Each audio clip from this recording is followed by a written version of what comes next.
Pues la prueba, declaración de partes de hechos propios o ajenos. Las partes en el juicio pues son el actor y el demandado, ¿verdad? Y vamos a ver su extensión con sus representantes legales o voluntarios, o sea, con sus mandatarios. Fíjense bien, vamos a ponerle mucha atención. Pero tenemos que hacer un antecedente de esta prueba, declaración de partes de hechos propios o ajenos. Miren, eh, esta prueba es la evolución de la prueba confesional y de la testimonial a cargo de las partes. Es una prueba que nos facilita más el que el juez pueda enterarse y nosotros demostrar los hechos cometidos por las partes en el juicio o por otros, pero que tienen relación con el juicio. Miren, cuando a mí me tocaba estar en el caso de ustedes, pues la prueba que nosotros veíamos era la confesional, y también a mí me tocó dar muchas veces esta prueba confesional, y con una expresión de que en ese entonces la confesional se consideraba la reina de las pruebas, porque cuando se confiesa un hecho, normalmente, ¿verdad? En esta prueba o al contestar la demanda, pues la aceptación de la responsabilidad ya hace que no haya necesidad de una prueba para demostrarlo. ¿Por qué? Porque cuando alguien confiesa, pues respecto de ese hecho ya no hay una oposición. O sea, ya no hay litigio, porque el litigio es la intención de una parte de someter al otro y la resistencia del otro. Pero si no hay resistencia del otro, entonces no hay litigio, no hay una oposición, no hay hechos controvertidos, entonces ya no tiene que haber la necesidad de demostrarlo por otro medio. Entonces, antes se consideraba a la confesional la reina de las pruebas, porque confesando un hecho ya no había necesidad de probar.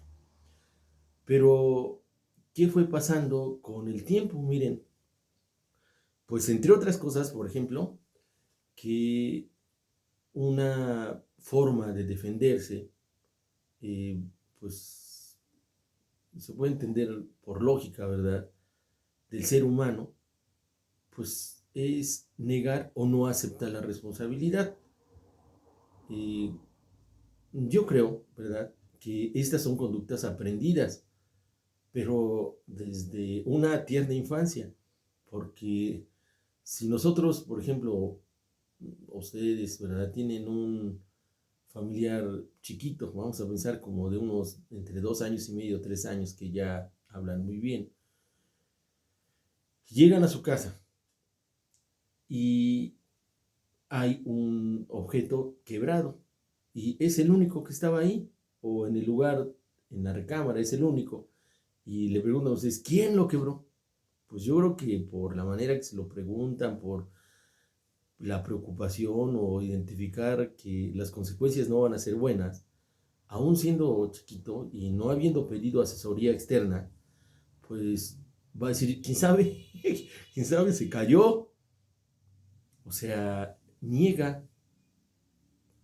Bueno, si en su casa suena el teléfono y contesta la mamá y pregunta por la mamá, y la mamá dice, no, mire, no se encuentra, está, soy la muchacha del servicio, que está aprendiendo el niño, pues que una manera de desconocer nuestra responsabilidad es negar. Eso es cierto, ¿verdad? Fuera de las explicaciones que nosotros le podamos atribuir y de la experiencia personal, y también en contra, porque puede ser que el niño chiquito diga, ¿quién lo quebró? Yo lo quebré, ¿verdad? Qué bien.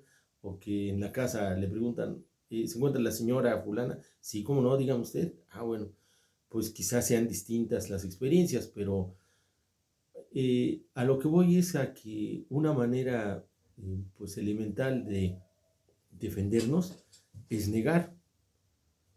Este, recuerdo un maestro, ¿verdad? En el caso, eh, ahora sí inverso, yo me encontraba como alumno, el maestro nos decía, bueno, si ustedes niegan con tal convicción, van a hacer dudar a la otra persona. Por ejemplo, si, oye, que te vi con fulano de tal o con fulana de tal. No, no era yo. Pero si te vi, no, no era yo. Y se mantienen en ese dicho. Pues puede llegar un momento que la otra persona diga, ¿y sería o no sería? Pues, ¿a qué nos lleva esta reflexión, verdad? Que puede ser distinta en cada caso de uno de ustedes, ¿verdad? A que si en cosas sencillas o hasta intrascendentes negamos, pues en una situación procesal que implica, pues, derechos patrimoniales, familiares, pues de manera consciente las personas niegan. Y al ser esta una situación casi pues generalizada o oponen excepciones, pues la prueba confesional dejó de ser la reina de las pruebas. A mí todavía me tocó ver, no fue una confesional, pero sí fue una testimonial, en la cual al hacerle repreguntas a la testigo, que era la mamá de uno de las partes en el juicio, o sea, era un juicio, en ese entonces era de divorcio, y al cónyuge se le ocurrió presentar a sus padres, y nosotros llevábamos a la señora. En ese entonces este, se desahogaba la testimonial conforme a preguntas del oferente, y la parte contraria hacíamos repreguntas. Entonces, cuando le tocó a la señora, le empezamos a hacer repreguntas. Y la señora, una señora grande, pero muy honesta, pues primero como que la veíamos en una situación de molestia, y en un momento de la diligencia la señora, ¿verdad? Dijo, no, no es cierto, licenciados, es que a mí me dijo mi hijo por petición de su abogado que yo diera esta versión, pero la verdad, el que no ha cumplido con sus obligaciones como marido, a pesar de que nosotros le hemos dicho, pues es mi hijo. Y yo no quiero mentir, quiero decir la verdad. Bueno, a mí me tocó ver eso en una testimonial, pero hace ya muchos años, ¿verdad? Cuando yo litigaba, que ya tiene muchos años que no lo puedo hacer directamente, pues la confesional dejó de ser la reina de las pruebas. Pero además había otra situación fuera de esto, ¿verdad? Que muchas veces quien es parte en el juicio, además de los actos de los cuales se le pretende responsabilizar, había otros actos que él no los hizo, pero que tenían relación con la litis planteada. Vamos a pensar en un juicio reivindicatorio, que es el juicio que promueve el propietario contra un poseedor para recuperar esa posesión y que sea declarado como único dueño, y que dentro de lo que tenemos que probar es la identidad del bien que somos propietarios con la que posee la otra parte. Entonces imagínense que la otra parte, pues nosotros le podemos preguntar si posee o no, ¿verdad? Pero para suerte de él, por alguna razón, se cambió la nomenclatura, o sea, el número de su vivienda, en lugar de ser el número 14, ya es el 15. Y eso fue una situación del ayuntamiento, no de él.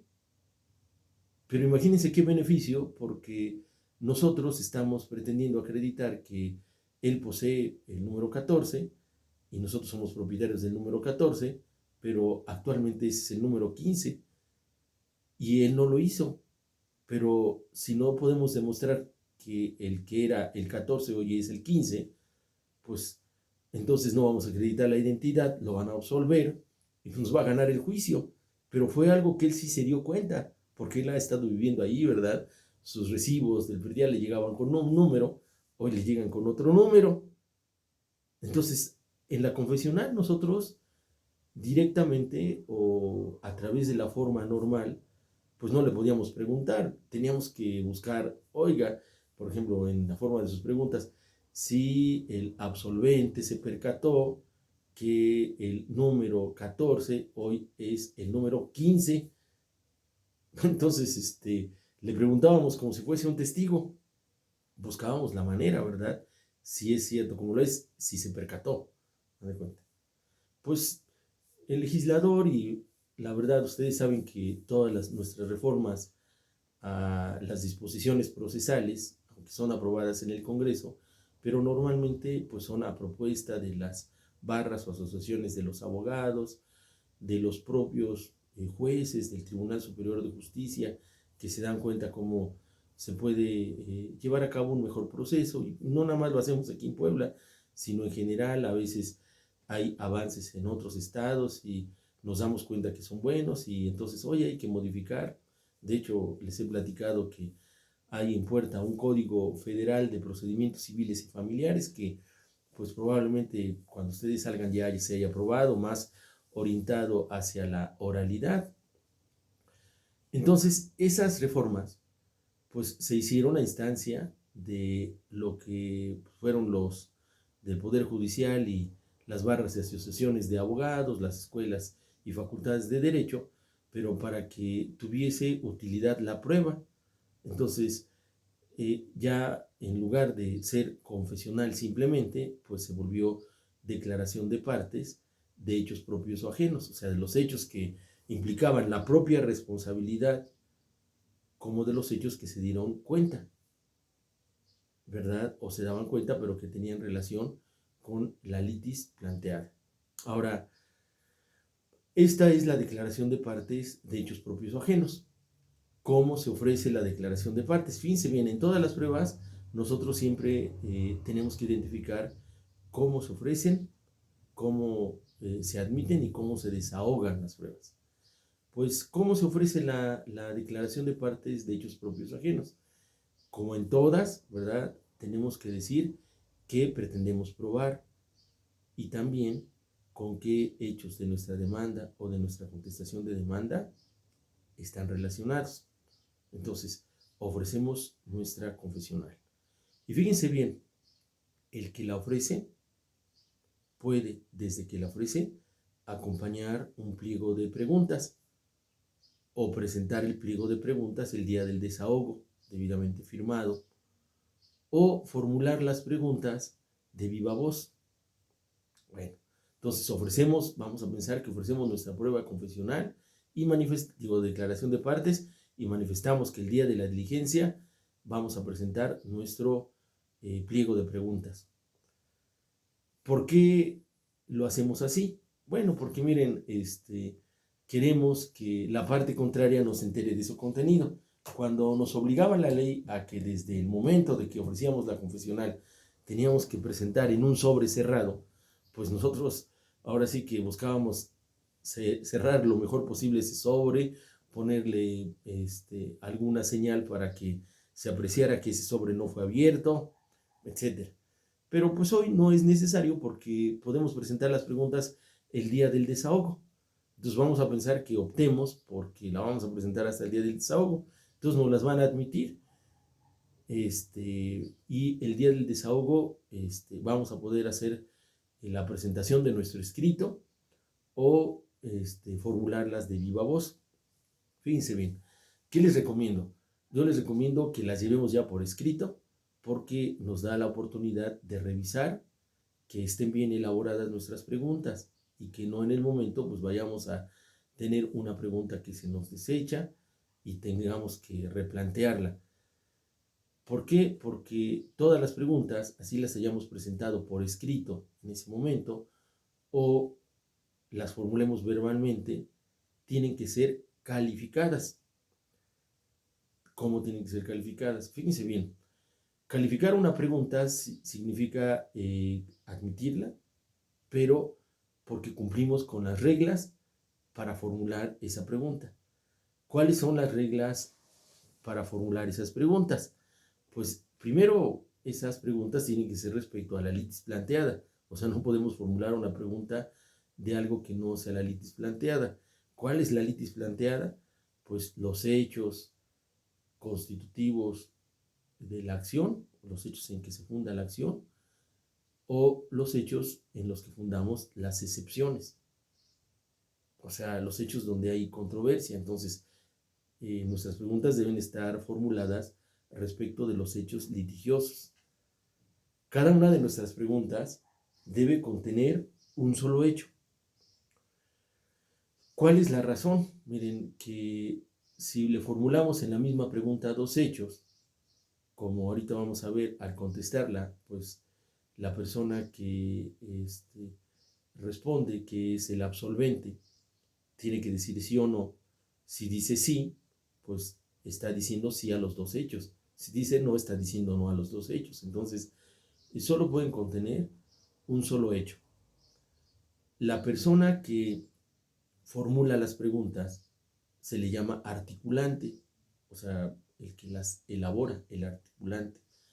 Y el que las responde se llama absolvente, o sea, el que las contesta o las absuelve. Entonces, contienen un solo hecho respecto de la litis planteada. Las tenemos que hacer en forma afirmativa, o sea, si es cierto como lo es, porque no podemos formularla como la manera de preguntar en inglés interrogativo o negativo.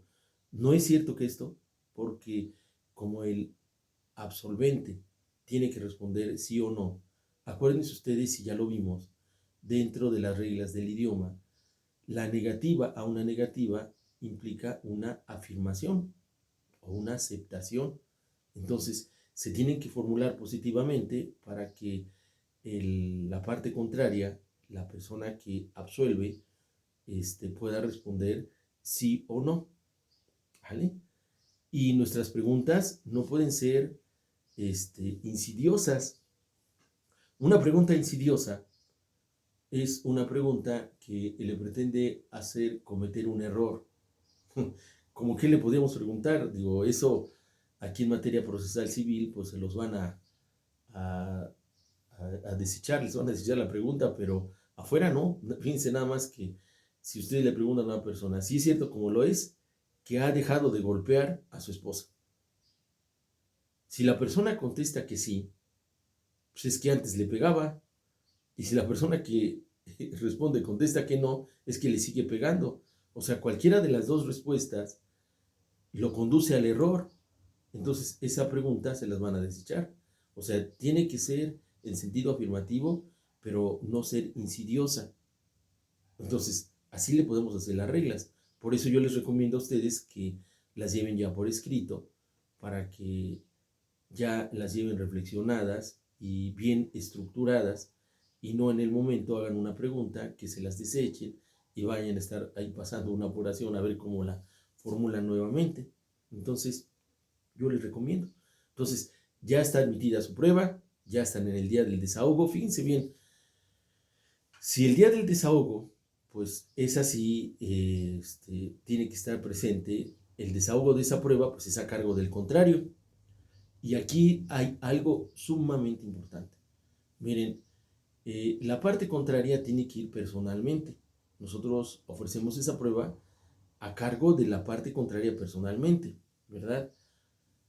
Él o la parte contraria se puede hacer representar a través de un poder para pleitos y cobranzas, y en ese poder, pues, establecer que el mandatario, o sea, el que contesta, está facultado para absolver posiciones. Si le concede eso, pues entonces él responde. Pero fíjense bien, ahí como si estuviera el mismo absolvente en forma directa. Si el mandatario manifiesta que ignora la posición o la respuesta, entonces como castigo se le tiene por contestada afirmativamente, porque nosotros la estamos ofreciendo para que quien sí sabe el hecho acuda. El que sabe el hecho no quiso acudir, se hace representar y le da facultades. Pero al que le da facultades, en ese momento dice, lo ignoro. Ah, bueno, como lo ignoras, entonces se te tiene por contestado afirmativamente y por expresada una fundada razón de tu dicho. Ahora, fíjense bien cómo vamos. Si la persona que ofrece esa prueba no se presenta, o sea, el oferente de la prueba, pues la prueba se declara desierta. Ahora, si el que no se presenta es el que va a responder, ¿cuál es el castigo? Que se le declara como si dijera que sí a todas las preguntas que se califiquen de legales. Entonces, fíjense lo importante. Acuérdense ustedes que nosotros tenemos que estar presentes en esa diligencia de ofrecimiento de pruebas. Vean qué consecuencias tan fuertes puede haber para el que la ofrece y el que la contesta. Si el que la ofrece no se presenta, la prueba se declara desierta.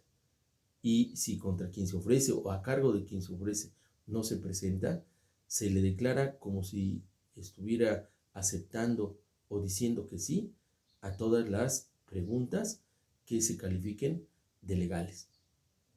Esta es una aceptación ficta, o sea, esta aceptación ficta también tiene un valor indiciario porque puede ser desvirtuada por otro medio de prueba, pero de momento ya lo declararon como si dijera que sí a todas las posiciones o preguntas que hayan sido calificadas de legales. Entonces, ya estamos en la audiencia.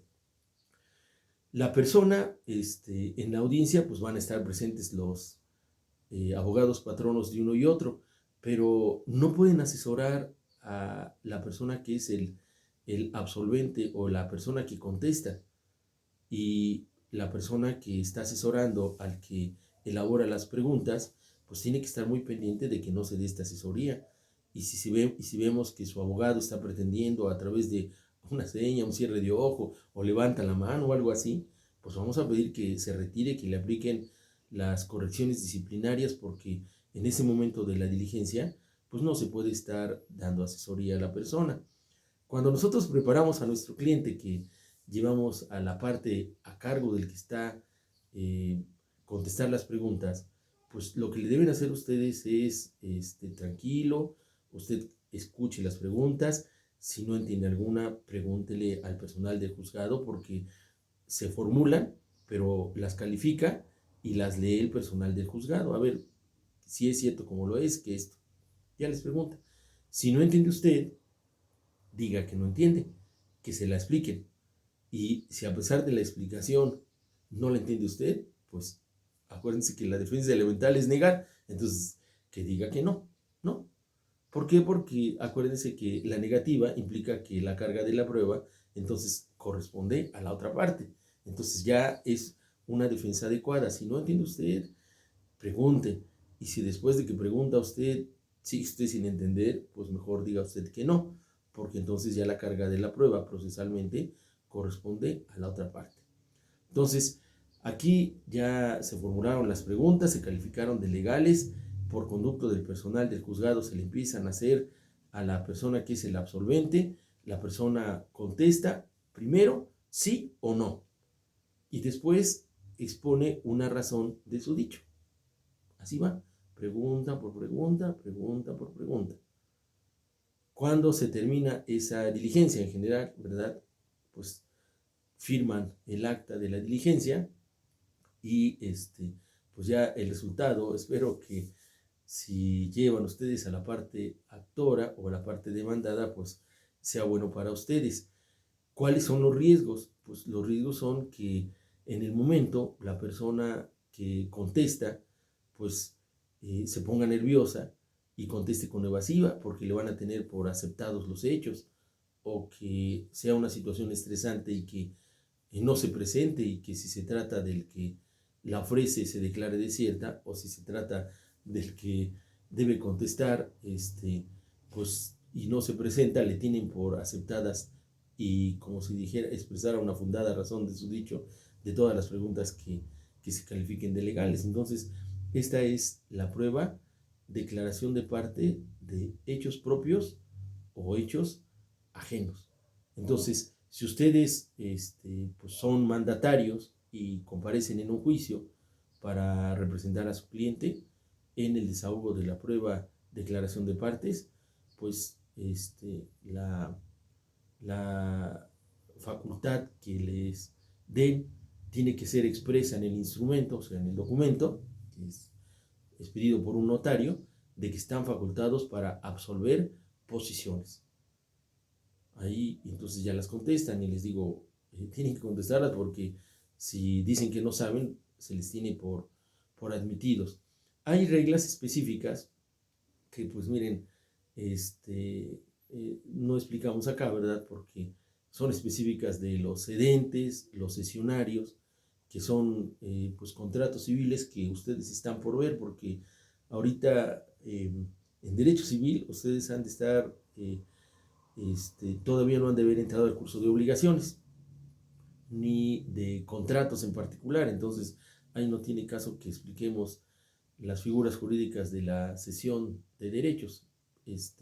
Con lo que explicamos ahorita, pues es más que suficiente, pero cuando ustedes ya lleven en derecho civil lo de obligaciones y también los contratos en particular, este es en el cuarto curso, pues van a ver que tienen también repercusión con el desahogo de la prueba, declaración de partes de hechos propios o ajenos.